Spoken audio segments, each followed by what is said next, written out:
morning, everyone. I hope you have a great day today. Before we start, I am Caezar Acaya Paynor, a representative of Department of Health. So welcome to Bantay Kalusugan ng Pamilya program, Pamilya Mo, Alaga Ko.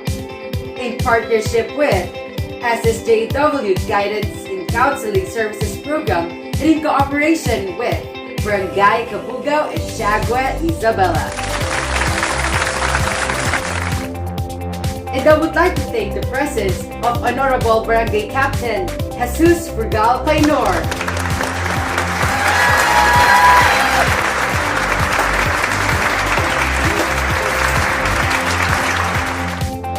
And Mrs. Arlene Acaya Paynor, Assistant Guidance Coordinator of School of St. Joseph the Worker. Let's give them a big round of applause.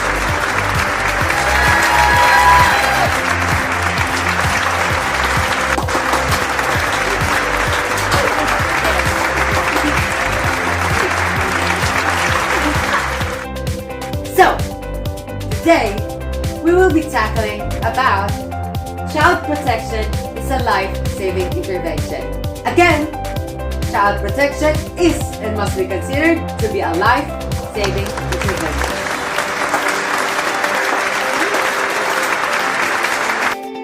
So we know that when a disaster strikes, children and young people suffer disproportionately. Disasters impact children in many ways. They can get separated from families or friends and become orphaned or isolated. Their supporting structures, such as schools, are destroyed or requisitioned for other uses, such as evacuation areas. So, they struggle to deal with uncertainty, anxiety, and shock. So their emotional and psychological well-being suffers. So here, we aim to provide holistic prevention and response to protection issues experienced by children. So we build on our existing child protection in development experience and work in partnership with children, their families, and local authorities to strengthen child protection systems and community-based mechanisms. So today, I would particularly like to address 3 points in relation to child protection, which I believe must be central to preparedness and responses to all emergencies.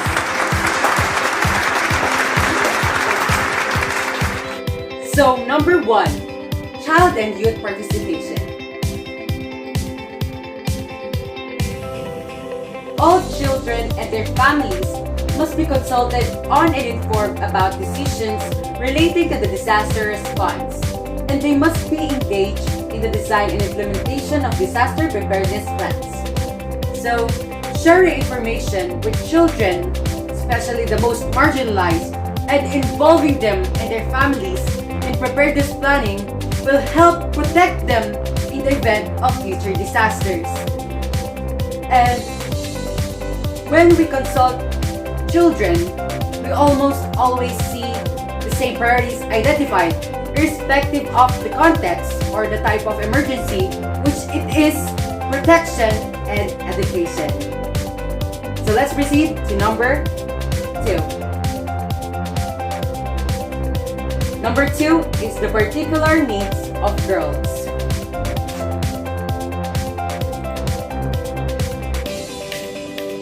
During a disaster, more than a quarter of girls experience sexual abuse and violence.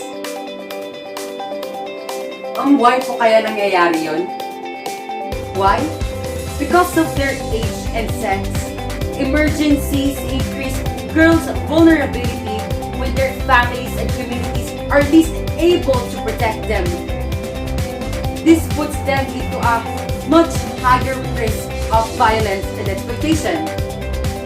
Adolescent girls in particular are often at particular risk.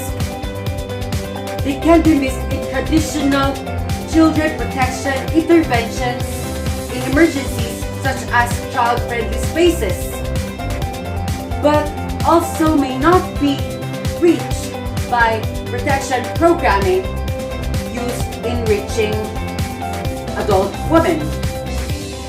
Governments, donors, humanitarian community have a duty to protect girls of all ages before, during, and after disasters.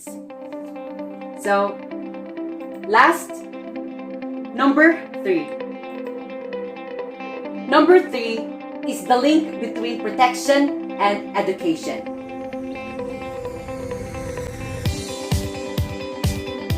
Globally, 37 million primary and lower secondary age children are out of school in crisis-affected countries.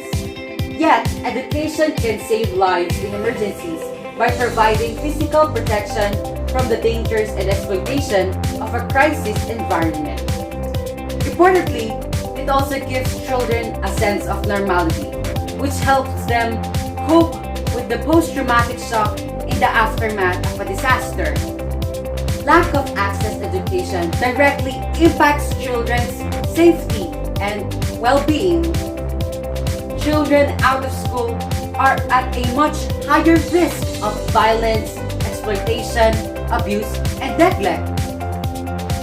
So, putting emphasis on child protection, education in emergencies, early childhood care development, and inclusion of adolescent girls is the only way to improve the scale and the quality of preparedness planning, risk reduction, and emergency response programs. So now, it is the time for donors, humanitarian workers, and parents to realize this and make childhood protection a priority. So, that's all for today. Thank you for listening. And again, this is Bantay, Kalusugan ng Pamilya Program, Pamilya Mo, Alaga Ko, by yours truly, Caezar, Acaya, Paynor.